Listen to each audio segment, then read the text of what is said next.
Hello everyone, welcome back. Continue करते हैं, कोशिश करके आज खत्म करेंगे अपना topic that is related to your companies act of 2013।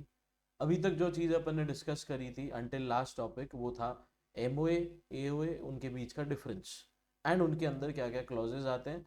साथ ही साथ अपन ने एक डॉक्ट्रेन डिस्कस करा था that was doctrine of ultra vires. That is company अपनी पावर के बाहर जाकर काम नहीं कर सकती। कंपनी को पावर मिलती कहाँ से है? कंपनी को पावर मिलेगी आपके मेमोरेंडम से। सो बेसिकली कंपनी मेमोरेंडम में जो चीज़ मेंशन है उसके बाहर जाकर काम नहीं कर सकती। अगर ऐसा करती है कंपनी तो उसके लिए कंपनी जिम्मेदार नहीं मानी जाएगी। All the acts would be considered as ultra vires that is beyond the powers of company. अब आज के लिए जो अपना डॉक्ट्रेन रहने वाला है that is doctrine of constructive notice. Doctrine of constructive notice अपन को बताता है कि मेमोरेंडम एंड आर्टिकल्स, जैसा अपन ने स्टार्टिंग में भी डिस्कस करा था, पब्लिक डॉक्यूमेंट्स है दैट इज जो एमसीए की वेबसाइट पे अवेलेबल रहते हैं, जो कंपनी की वेबसाइट पे अवेलेबल रहते हैं। कोई भी चाहे इन डॉक्यूमेंट्स को जाकर चेक एंड इंस्पेक्ट कर सकता है।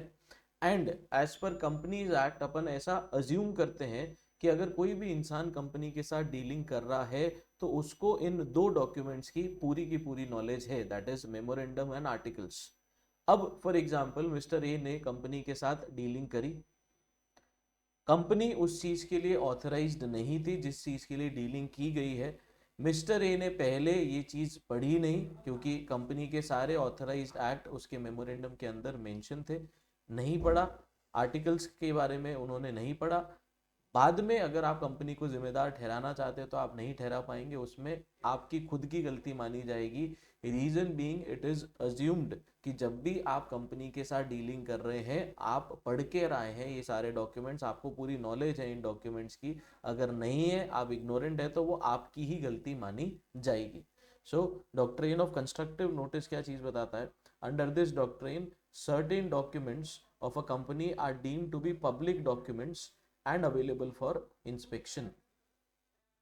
and की पॉइंट्स इसके अंदर आ जाते हैं। Memorandum and articles are public documents, they are filed with registrar of companies that is ROC and are available to any person on payment of nominal fee। it is presumed that any person dealing with the company has read and understood the contents of MOA and AOA। if an outsider enters into contract If an outsider enters into contract that is inconsistent with MOA or AOA, the company cannot be held liable। Reason being, assume किया जा रहा है आप document पढ़ के आ रहे हो। The outsider is presumed to have constructive notice to these document। So basically doctrine of constructive notice बनाया गया किसको प्रोटेक्ट करने के लिए? कंपनी को प्रोटेक्ट करने के लिए बनाया गया। That this doctrine protects the company and operates in its favor। Next आपको बताया गया है जो इसका case law, that is in case of Kotla Venkata Swamy versus C Ramamurthy. in this case person dealt with the company ignoring the signing requirement mentioned in the AOA। the court held that company was not bound by the contract as an outsider had constructive notice of the AOA। यानी आपके documents किसी ऐसे person द्वारा sign किए गए या आपके document sign ही नहीं किए गए एंड स्टिल आपने उसको वैलिड मान लिया, इवन दो आर्टिकल्स में लिखा हुआ था कि कुछ पर्सन्स को ऑथराइजेशन कंपनी ने दिया है साइन करने के लिए, उनके साइन के बाद ही डॉक्यूमेंट्स की वैलिडिटी आएगी। जो आपने इग्नोर करा, आपने नहीं पढ़ा, तो उसके लिए आपकी खुद की जिम्मेदारी मानी जाएगी।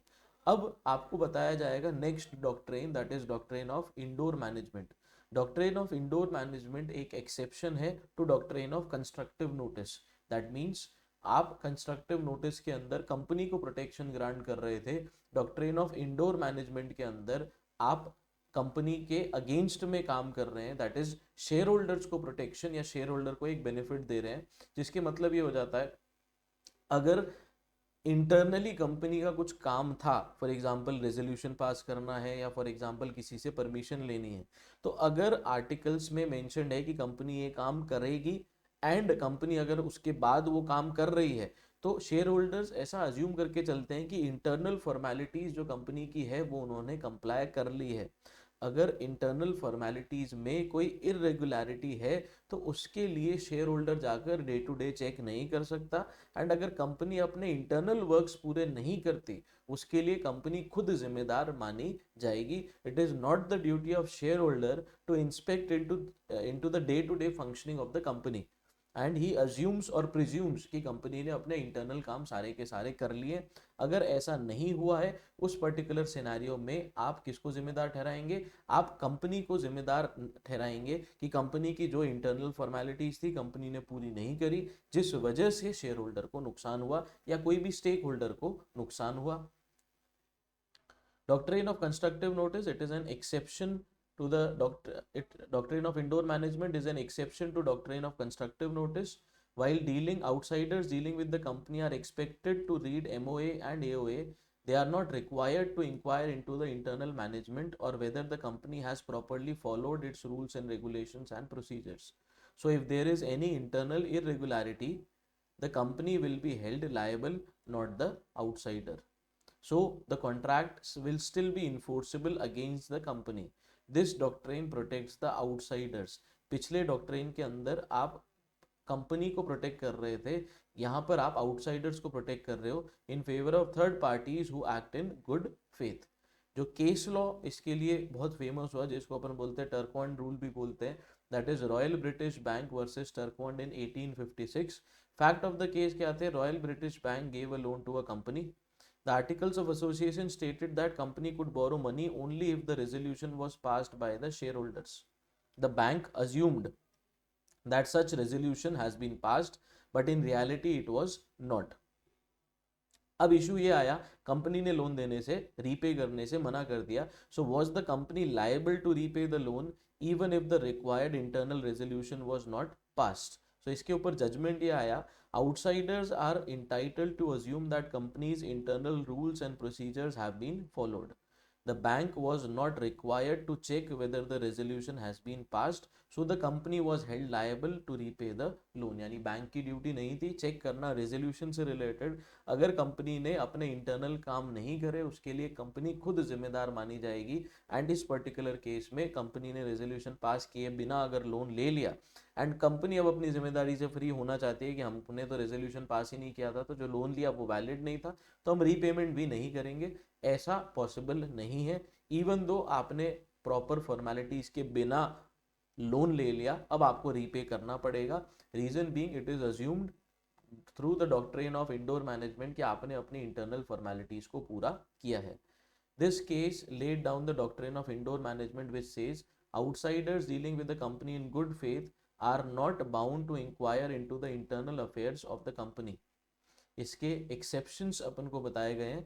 सो बेसिकली हुआ ये, अगर अपन कंफ्यूज हो रहे हो, सबसे पहली चीज आ गई आपकी डॉक्ट्रिन ऑफ कंस्ट्रक्टिव नोटिस, उसका एक्सेप्शन आ गया आपका doctrine of indoor management, and उसका फर्दर एक्सेप्शन आपको 5 कैटेगरीज बताए गए हैं कि इन पर्टिकुलर केसेस में सी basically doctrine of constructive notice में आपने कंपनी को प्रोटेक्ट करा, डॉक्ट्रिन ऑफ इंडोर मैनेजमेंट में आपने शेयर होल्डर या स्टेक होल्डर को प्रोटेक्ट करा कि अगर कंपनी की कुछ इरेगुलरिटी है तो उसके केस में कंपनी जिम्मेदार मानी जाएगी. अब उसके फर्दर एक्सेप्शंस हैं, दैट इज इस पर्टिकुलर केस में अगेन कंपनी को जिम्मेदार आप ठहराएंगे,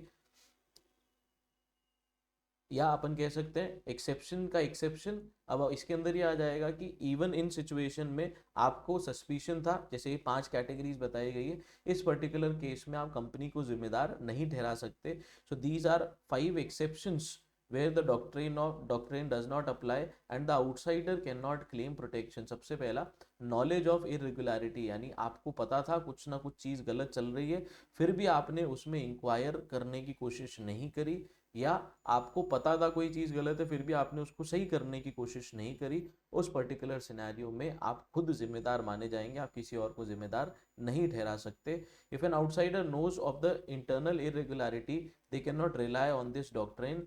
Example, an employee knows that a director has no authority to borrow beyond 1 lakh but still lends 5 lakh. आपको पता है डायरेक्टर 1 लाख से ज़्यादा बोरो नहीं कर सकते, ये जानते हुए भी आपने 5 लाख रुपए अगर डायरेक्टर को दिए एंड लेटर ऑन अगर वो डूब जाते हैं तो उसके लिए आप खुद जिम्मेदार माने जाओगे. नेक्स्ट, सस्पिशन ऑफ इरेगुलरिटी, यानी आपको डाउट था, आपकी ड्यूटी बनती है जहां पर भी सस्पिशन हो उस चीज को चेक करना, आपने चेक नहीं करा, उस पर्टिकुलर सिचुएशन में आप ही की गलती मानी जाएगी.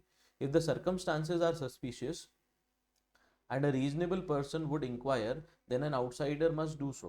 That is, example, if an officer with no usual authority signs a major contract, the outsider should verify the authority. Next आ जाता है फॉर्जरी. फॉर्जरी के केस में जो पर्सन गिल्टी है वही जिम्मेदार माना जाएगा. The doctrine does not apply to forged documents.